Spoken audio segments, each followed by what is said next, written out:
Bismillahirrahmanirrahim. Alhamdulillahirabbil alamin.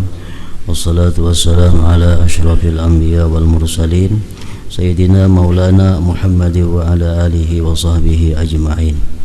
Utsman radhiyallahu anhu berkata dengan marfu', man syahidal isya fa ka'annama qama nisfa lailah wa man syahida subha fa ka'annama qama lailah. Artinya barang siapa yang menghadiri sembahyang isya berjamaah maka seolah-olah ia mendirikan setengah malam, beribadah setengah malam. Dan barang siapa yang menghadiri subuh maka seolah-olah ia mendirikan beribadah satu malam. Orang nih isya berjamaah, subuh berjamaah, itu sudah dianggap orang ini menghidupkan malam dengan ibadah, sudah dianggap menghidupkan malam dengan ibadah. Dan Nabi sallallahu alaihi wasallam bersabda, man shalla salatan bi jama'atin faqad mala'a nahrahu ibadatan. Artinya barang siapa yang salat dengan berjamaah maka ia telah mengisi lehernya dengan ibadah, memenuhi badannya dengan ibadah. Artinya kenapa? Karena semuaan beribadah. Orang sembahyang berjamaah itu mata jangan kepasahapan, ibadah. Telinga mendengarkan bacaan imam, semuaan gerak-geriknya adalah ibadah. Man shalla salatan bi jama'atin faqad mala'a nahrahu ibadatan. Artinya barang siapa yang salat dengan berjamaah maka ia telah mengisi lehernya dengan ibadah. Nah, keutamaan sembahyang berjamaah tadi dan ancaman-ancaman bagi orang yang kada sembahyang berjamaah itu ditujukan untuk kaum laki-laki yang balik, berakal, merdeka, sihat. Bagi kaum perempuan kada diancam dengan sedemikian ancaman kalau kada sembahyang berjamaah. Dan menurut para ahli fikih bahwa perempuan-perempuan itu alangkah baiknya mereka mendirikan jamaahnya di rumahnya masing-masing. Itu paling baik, lebih ganal pahalanya daripada umpat ke masjid atau ke langgar ke musala. Banyak kitab-kitab fikih mengatakan demikian. Jadi bini-bini misalnya di rumah, umahnya jadi imam, anak bini-bininya jadi makmum, nang manggandingnya di rumah jadi makmum, sembahyang berjamaah di rumah. Lebih afdal itu daripada umpat ke masjid berjamaah atau turun ke langgar berjamaah. Terutama apalagi kepada perempuan-perempuan yang masih muda. Itu menurut hukumnya. Amun nak mencari ganal pahala, sembahyang di rumah aja berjamaah, kada usah ke masjid.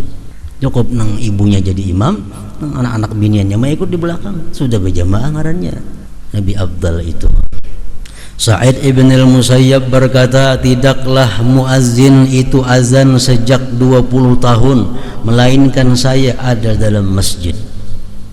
Artinya orangnya menunggu waktu, belum lagi azan sudah duduk di masjid.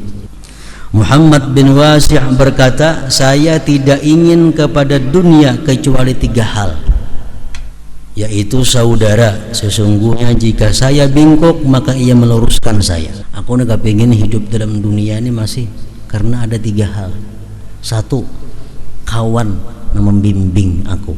Bila aku salah menegur, bila aku bujur mendukung. Makanan pokok dari rezeki yang berlebih dengan berlebih tanpa berbuat keburukan. Makanan pokok yang didapat dari rezeki yang halal tanpa menimbulkan kejahatan. Dan salat dalam berjamaah yang menghilangkan kelupaannya daripadaku dan dicatat keutamaannya bagiku. Sembahyang berjamaah nang sudah kada ingat lagi berapa kali jumlahnya, tapi di sisi Allah tercatat hitungannya. Dan diriwayatkan bahwasanya Abu Ubaidah ibnul Jarrah pada suatu kali mengimami suatu kaum. Ketika ia pergi, ia berkata, syaitan senantiasa padaku tadi sehingga ditampakkan bagi saya bahwa saya mempunyai keutamaan atas orang lain. Saya tidak menjadi imam lagi selamanya. Kenapa? Karena untuk mengalahkan syaitan itu. Al-Hasan berkata, janganlah kamu salat di belakang seseorang yang tidak mundar-mandir kepada ulama Artinya jangan mengikut orang nang jadi imam, nang orang itu kada talihat biasa mengaji. Seolah di mana dahulunya itu orang mengaji lawan siapa gurunya. Jadi imam, nah jangan diikut. Ikuti imam nang kita tahu bahwa itu orang yang berilmu. An-Nakhai berkata, perumpamaan orang yang mengimami manusia tanpa ilmu adalah seperti orang yang menakar air di laut, ia tidak tahu tambahnya daripada kurangnya. Hatimul Asam berkata, saya keliwatan salat berjamaah, artinya kada sembahyang berjamaah. Lalu Abu Ishaq Al-Bukhari sendirian menghiburku. Maksud menghiburku, mentakziahiku. Mentakziahku artinya memberikan ucapan bila sungkawa kepadaku. Jadi orang bahar itu kalau ada yang kada sembahyang berjamaah, itu diucapkan bila sungkawa kepadanya. Artinya apa? Dia mendapat musibah. Dan seandainya anak saya mati, niscaya saya akan dihibur, ditakziah oleh lebih banyak dari 10.000 orang. Karena musibah agama itu di sisi manusia lebih ringan daripada musibah dunia. Pada setiap kali kita kada sembahyang berjamaah, setiap kali kita kada sembahyang berjamaah tanpa uzur, menunjukkan bahwa kita ada melakukan satu dosa. Kalau kita bersih daripada dosa, mesti rajin sembahyang berjamaah. Itu perkataan para ulama-ulama sufi demikian.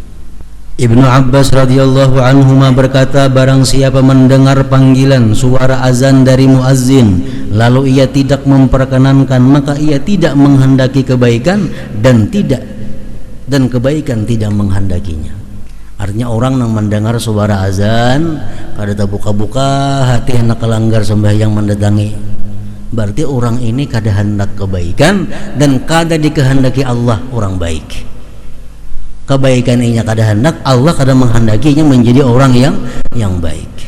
Abu Hurairah radhiyallahu anhu berkata, sungguh telinga anak Adam itu diisi dengan timah yang dicairkan, itu lebih baik daripada ia mendengar azan kemudian ia tidak memperkenankannya. Telinga diisi lawan timah yang mendidih, lebih baik itu daripada mendengar azan tapi pacang kada sembahyang berjamaah. Dan diriwayatkan bahwa Maimun bin Mihran datang ke masjid, lalu dikatakan kepadanya, sesungguhnya manusia telah pergi. Datang ke masjid kerja orangnya.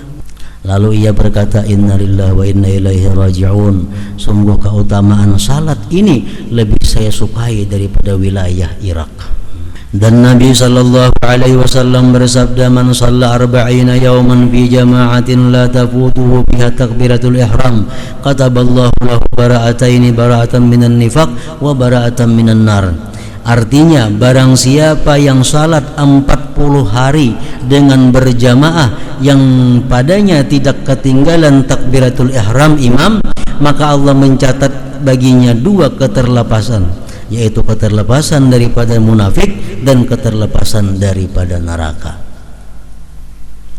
40 hari berjamaah kada boleh perai, dan selalu ada di belakang imam. Begitu imam Allahu Akbar, artinya kada masbuk.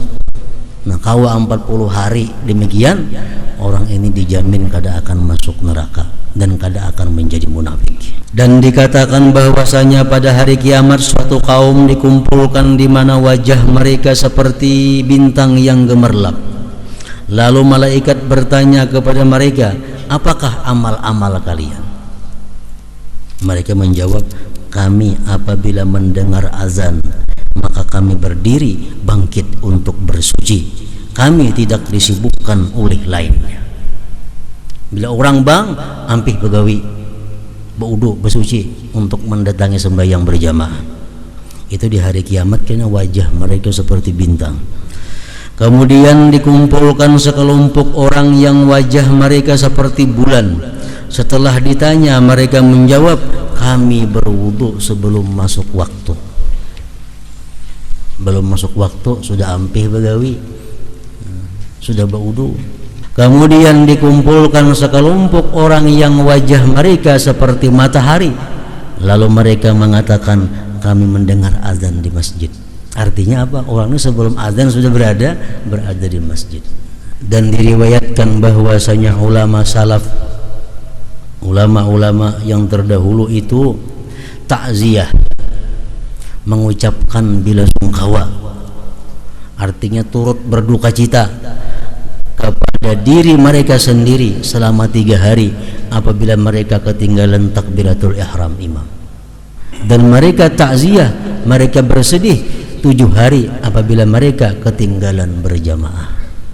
Nah, jadi kembali tadi bahwa sembahyang berjamaah ini dituntut hukumnya sedemikian itu bagi kaum laki-laki. Kaum bini-bini tadi lebih baik berjamaah di rumah. Nah, lalu andai kata misalnya si bini-bini ini kata kawan di rumah atau kadang bisanya jadi imam, mana baiknya sembahyang di rumah sorangan masing-masing atau umpat berjamaah ke masjid? Di rumah bini-bini tak kumpul, cuma kadang bisanya jadi imam, atau saingannya bini-bininya di rumah, mana baiknya sembahyang sorangan atau ke masjid?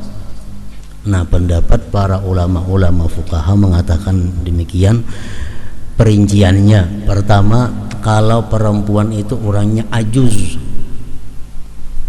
tuha, artinya 60-an ke atas sudah umur, la yustaha, kada dikapingini orang lagi, ajuzun la yustaha, tuha kada dikapingini orang lagi, ke masjid sembahyang berjamaah lebih baik daripada sorangan. Tapi kalau perempuan ini masih syabah, masih muda, atau zatil hay'ah, punya keadaan-keadaan yang bisa menggoda laki-laki, lebih baik sembahyang di rumah daripada sembahyang berjamaah walaupun saurangan sembahyang di rumahnya. Nah, itu hukum fikih. Bini-bini yang masih muda atau bini-bini yang setengah baya, yang masih punya hay'ah, yang masih bisa dikapingini orang, nah, ini lebih baik sembahyang di rumah saurangan daripada turun ke masjid berjamaah. Nah, itu hukumnya. Jadi hendak mencari pahala banyak di rumah aja sembahyang sorangan. Lalu bila ada perempuan-perempuan yang muda ini sembahyang berjamaahan juga umpet ke masjid, nah ini perempuan salah mencari pahala. Berarti ada anak pahala yang banyak.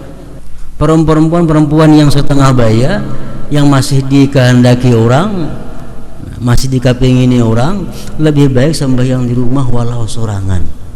Nah, bila ini sembahyang ke masjid juga umpat, berarti ini kada hendak pahala nanggana. Berarti ada untingan lain di masjid, nah apa kada tahu dicarinya. Kenapa? Kalau mencari pahala di rumah aja sembahyang, lebih banyak pahalanya, lebih besar pahalanya. Nah, apa dicari? Perlu dicurigai itu. Nah, perlu dicurigai. Berarti orang ini kada mencari pahala. Kalau mencari pahala, sembahyang di rumah. Nah, kemudian keutamaan sujud. Ya ayyuhal rajul minhu sabatan sallu alaihi wa sallimu taslima.